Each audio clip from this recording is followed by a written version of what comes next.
नमस्कार, मैं हूं पूजा सिंह और आप देख रहे हैं राजपथ उत्तर प्रदेश। दोस्तों, उत्तर प्रदेश के मुख्यमंत्री योगी आदित्यनाथ का बयान कि बटोगे तो कटोगे पिछले काफी समय से लगातार सुर्खियों में बना हुआ है। पूरे चुनाव का, उपचुनाव का जो एजेंडा है वो इसी नारे के इर्द गिर्द घूमता हुआ दिखाई दे रहा है। लेकिन इस नारे का, इस स्लोगन का असर महाराष्ट्र में होता हुआ उस तरीके से दिखाई नहीं दे रहा है। महाराष्ट्र में जो महायुति यानी कि जो बीजेपी के गठबंधन वाले लोग हैं, उन्होंने इस नारे को, इस स्लोगन को, योगी आदित्यनाथ के दिए हुए इस बहुत ही कटु स्लोगन को सिरे से नकार दिया है। उन लोगों का साफ तौर पर कहना है कि महाराष्ट्र छत्रपति शाहू जी महाराज की और छत्रपति शिवाजी की, साथ ही साथ बाबा साहेब भीमराव अंबेडकर की धरती है। यहाँ पर इस तरीके के नारे नहीं चलते और इस तरीके की राजनीति भी यहाँ नहीं होती।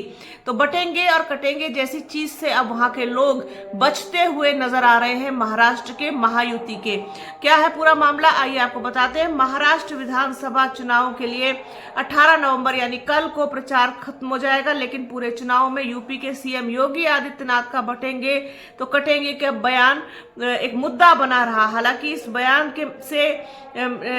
बयान ने महायुति के नेताओं को बांट दिया। सबसे पहले डिप्टी सीएम और एनसीपी प्रमुख अजीत पवार ने कहा कि यह स्लोगन महाराष्ट्र में नहीं चलेगा।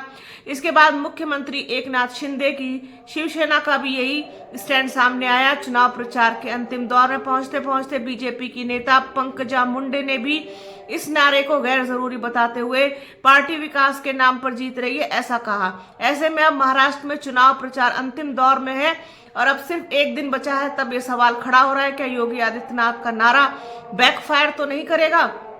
महायुति के नेताओं ने जहां पीएम मोदी के एक हैं तो सेफ है नारे को आगे बढ़ाया, तो वहीं योगी के नारे से दूरी बना ली। महायुति में योगी आदित्यनाथ के कटेंगे तो बटेंगे नारे को लेकर दरार साफ दिखाई दी। यही वजह है कि पूर्व सीएम अशोक चौहान ने जब इस नारे को गैर जरूरी बताया तो फडणवीस ने भी एक इंटरव्यू में कहा कि अभी वह दूसरी विचारधारा से आए हैं, इसलिए ऐसा बोल रहे हैं। कुल मिलाकर फडणवीस जो राज्य में बीजेपी का सबसे बड़ा चेहरा है, उन्हें भी डिफेंड करने में दिक्कत हुई। सीएम योगी के बयान पर किसने क्या कहा, आइए आपको बताते हैं। ये सारी रिपोर्ट आपको नव भारत टाइम्स में प्रकाशित जो रिपोर्ट है उसके हिसाब से हम आपको बता रहे हैं। ऐसा नव भारत टाइम्स ने छापा है, लिखा है, ये उनकी रिपोर्ट है।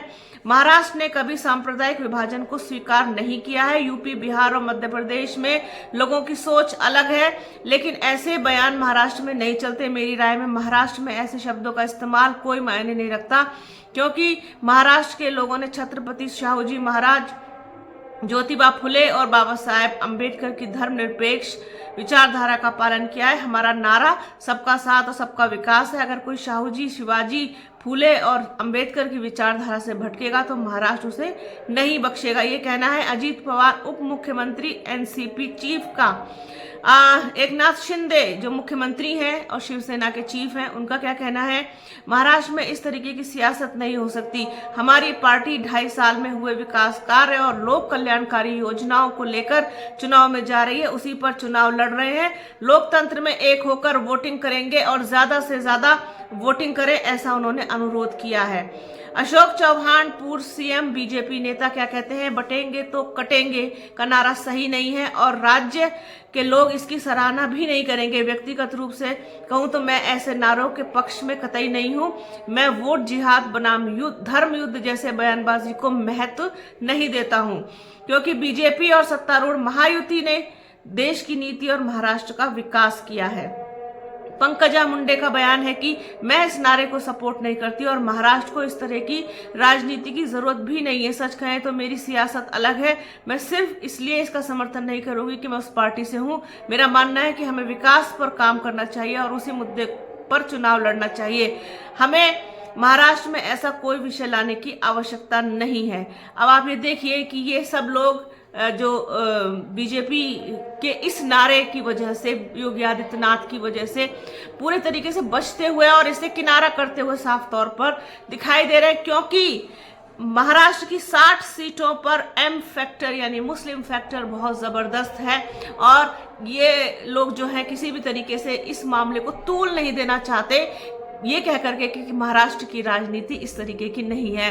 तो कुल मिलाकर के ये कहा जा सकता है कि योगी आदित्यनाथ का ये जो फॉर्मूला बटेंगे तो कटेंगे, उत्तर प्रदेश और बिहार में तो भले ही कामयाब हो जाए, लेकिन महाराष्ट्र में उस तरीके से, हाँ नतीजे चाहे जो भी हो, नतीजे ये नहीं कहा जा सकता कि महायुति के पक्ष में आएंगे या महाविकास आघाड़ी के पक्ष में आएंगे, किसी के भी पक्ष में आ सकते हैं। तो लेकिन महाराष्ट्र की जनता बटेंगे तो कटेंगे टाइप की स्लोगन पर विश्वास नहीं करती। विकास कार्य और तमाम दूसरे मुद्दों को लेकर के ही वो आगे बढ़ना चाहती है और लेकर के आगे बढ़ना जानती है। तो ये थी आज की एक बात कि योगी फैक्टर महाराष्ट्र में चलता हुआ दिखाई नहीं दे रहा। कटेंगे बटेंगे ये सारी चीजें महाराष्ट्र में काम नहीं करती। बने रहिए हमारे चैनल के साथ। हमारे चैनल को लाइक कीजिए, शेयर कीजिए, सब्सक्राइब कीजिए, बेल आइकन जरूर दबाइएगा, घंटी जैसी आकृति, जिससे वीडियो का नोटिफिकेशन आपको मिल सके। अपना और अपनों का बहुत ख्याल रखिए। जल्द मिलूंगी आपसे एक नए वीडियो में एक नई चर्चा के साथ। तब तक के लिए जय हिंद।